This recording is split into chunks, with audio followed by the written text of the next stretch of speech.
It's a tale as old as time. A mother and father will take their smiling, happy pair of children to the movies.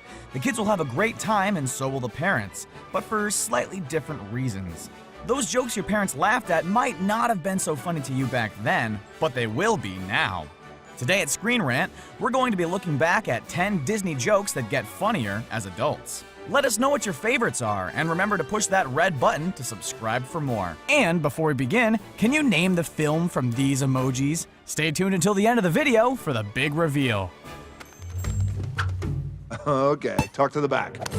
Moana. It's undeniable that wrestling was huge in the mid to late 90s. It was the height of the Attitude Era. It was cool to like pro wrestling again. At the height of all this pro wrestling mayhem was a man named Dwayne Johnson, also known as The Rock. This was a guy who was relatively unpopular at first, with ham-fisted promos and seemingly lacking the X factor needed to be a star. But then everything changed. One day, The Rock became a powerhouse of charisma, the most electrifying man in sports entertainment. One of, if not the greatest mic worker of all time. The Rock became a star so great that he transcended wrestling itself, something that only Hulk Hogan had successfully done before. Why is this relevant to Moana? Well, it seems that the movie's animators were fond of The Rock too, as his character Maui performs the people's eyebrow, the signature look The Rock would give to drive fans wild. It's not crude or inappropriate, but it's a joke that young children probably aren't going to get. While the kids may laugh at Maui pulling a funny face, adult wrestling fans who remember the heyday of The Rock will be in hysterics that this cartoon character just pulled Dwayne Johnson's signature expression. You mean limitations? On wishes? Some all-powerful genie can't even bring people back from the dead. Aladdin and the King of Thieves. We are also including straight-to-video movies too. While they technically have more to do with the animated series than the original movies, Aladdin's direct-to-video sequels fare a little better than most other Disney movies, by virtue of actually making some sense. Robin Williams initially left the franchise due to legal disagreements with Disney, leaving him absent from the second movie and animated TV show. He was replaced by the longtime voice of Homer Simpson, Dan Castellaneta. But when the time came for the third final installment of the Aladdin saga, Williams returned. And man, are we glad he did it, because without him, we probably wouldn't have gotten this quick little joke. During the scene at Aladdin's wedding, the ground unexpectedly shakes thanks to an elephant stampede. Needless to say, everyone panics, except for the genie, who lets this cracking one-liner rip. I thought the Earth wasn't supposed to move until the honeymoon. It's that kind of witty one-liner that made us love Robin Williams as the genie, who was the source for most of the more adult comedy in the original movie.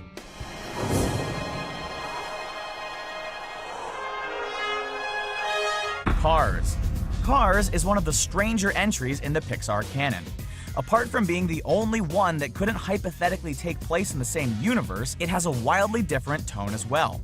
It's perhaps most similar to Bug's Life in how it creates a culture and world to a bunch of characters which realistically wouldn't have one. It also takes advantage of its car world to make quite a few more adult jokes. You really need us a sweet taste of my homemade organic fuel. No, doesn't agree with my tank.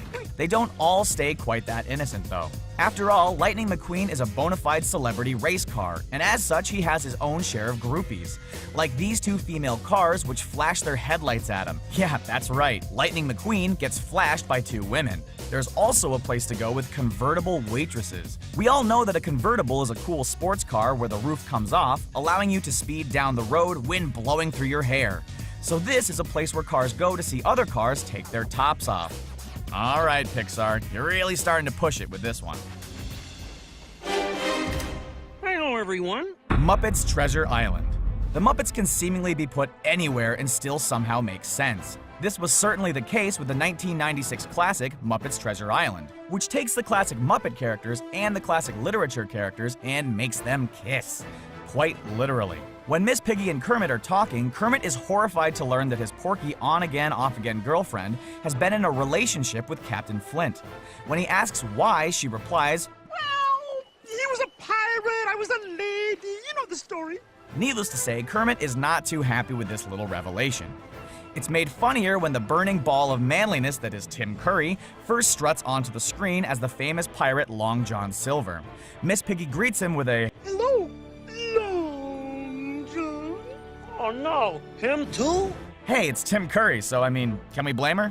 One of the great hallmarks of the Muppets is their innate ability to fit in some very mature jokes, and sometimes even have a flat-out adult TV show that can still somehow go unnoticed by kids. It's why they've endured for so many years and why they will continue to do so in many TV shows and movies to come. You smash the entire area, you kill anything that has more than 2 legs, you get me? We get you, sir! Starship Troopers. Thanks to Disney being the giant mega corporation it is, it also owns companies and distributors like Miramax and Touchstone.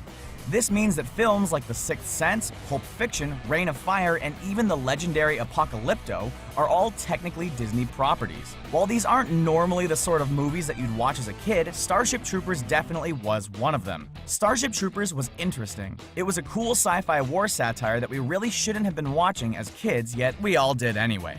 Which meant that a lot of, if not all of that humor, really sailed right over our heads. Revisiting the film as an adult, and now a member of its intended audience, you can really appreciate how funny Starship Troopers actually was. Good for you.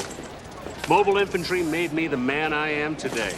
While the movie was panned on release as mindless drivel, the film was actually intended as a satire of war and American imperialism, and it does so by sending thousands of soldiers out as cannon fodder, with countless men dying only to return with their reward be to go to war again. The movie intentionally mocks military propaganda. Everyone's doing their part. Are you? The war effort needs your effort. At work, at home, in your community. And when you're a child, it's just cool to see the bugs blow up. But when you're an adult, you can really appreciate the joke a little bit more. And then there was Achilles. Now there was a guy who had it all. The build, the foot speed, he could jab, he could take a hit, he could keep on coming. But that first slug in the heel of his! He barely gets nicked there once and kaboom! He's history. Hercules. Directors Clemens and Musker have worked on some of the best Disney films. Treasure Planet, The Little Mermaid, The Princess and the Frog, but the one with the smartest humor has to be Hercules. With so many historical and mythological gags that soar over the heads of children and even some adults. Like when Hermes tells Zeus that I haven't seen this much love in a room since Narcissus discovered himself. Narcissus being the hunter from Greek mythology who was known for falling in love with his own reflection. When Hercules later tries to get trained by Phil, the grumpy satyr blows him off by saying, 2 words. I am retired. This puzzles Hercules, but it's also a great language joke, as I am retired, when translated into Greek, is only 2 words. And that's not the only way out there joke. Later in the movie, Hercules references seeing the play Oedipus and remarking, Man, I thought I had problems.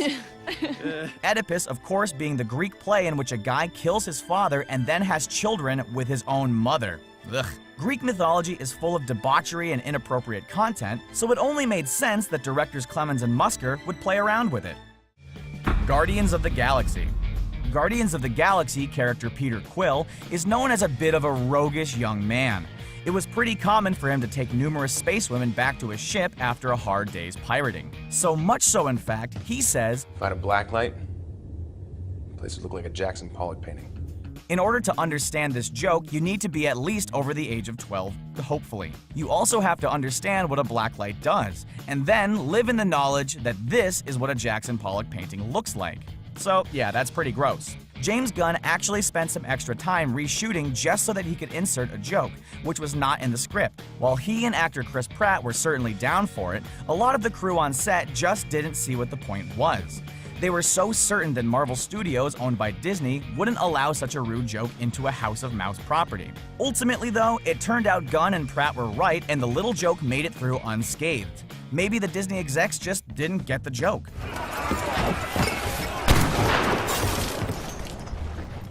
Pirates of the Caribbean at World's End.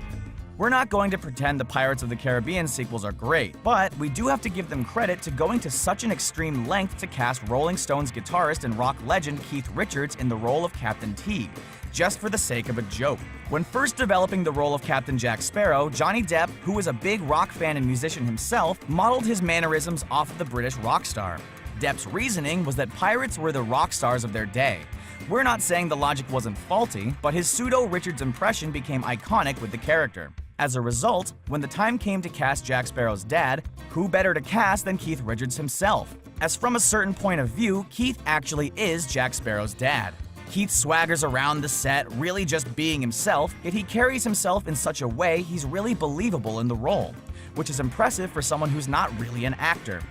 Of course, we can't really be too mad at young kids for not knowing who Keith Richards is. We didn't either. Still, when you grow up, it's pretty funny, and hopefully it'll introduce some young people to some older music they may take too. Didn't your parents ever warn you about strangers? Yes, they did. Frozen. Frozen is Disney's most financially successful animated classic to date. It's also layered with jokes that a lot of small kids might not get. There are obvious rude jokes that will fly over children's heads. Like this conversation between Kristoff and Anna, where the two characters debate over whether it was a smart idea to get engaged to Hans, in spite of not really knowing him. The duo talk about things you should know about someone before you get married to them, such as their last name, favorite food, eye color, and foot size. What's his favorite food? Sandwiches. Best friend's name? Probably John. Eye color. Dreamy. Foot size? Foot size doesn't matter. In a fun little double entendre that you'll probably miss unless you're one screwed up kid. Of course, Anna doesn't think that foot size matters, but foot size can also mean something else. Big shoes. That's not all though. Frozen references writer Hans Christian Andersen, who penned The Tale of the Snow Queen. How did they do it? Well, there's a clever little joke hidden in the characters' names: Hans, Kristoff, Anna, Sven. Each of the characters were specifically named to play off of Hans Christian Andersen. That's pretty cool, huh? Is this you? Oh, now they're just being mean. Tangled. Next up is Frozen's unofficial rival. For some reason, in spite of them both coming from the same company, a lot of Disney fans are split between Team Frozen and Team Tangled. We're not really sure why. They're similar films, sure, but it's not like one ripped the other off or anything. We're not sure if it's just our own dirty minds, but something about this poster for Tangled just doesn't seem right. It's not uncommon for Disney to put indecent things into the background of their movies or their posters. Regardless of whether it's the real-life photo of a nude woman in The Rescuers or a simple case of mistaken identity like the Lion King's infamous SFX message, Disney is known for these things. So when it looks like the Tangled poster looks as though it's spelling out SEX, we can't help but be curious. You've got to be kidding me.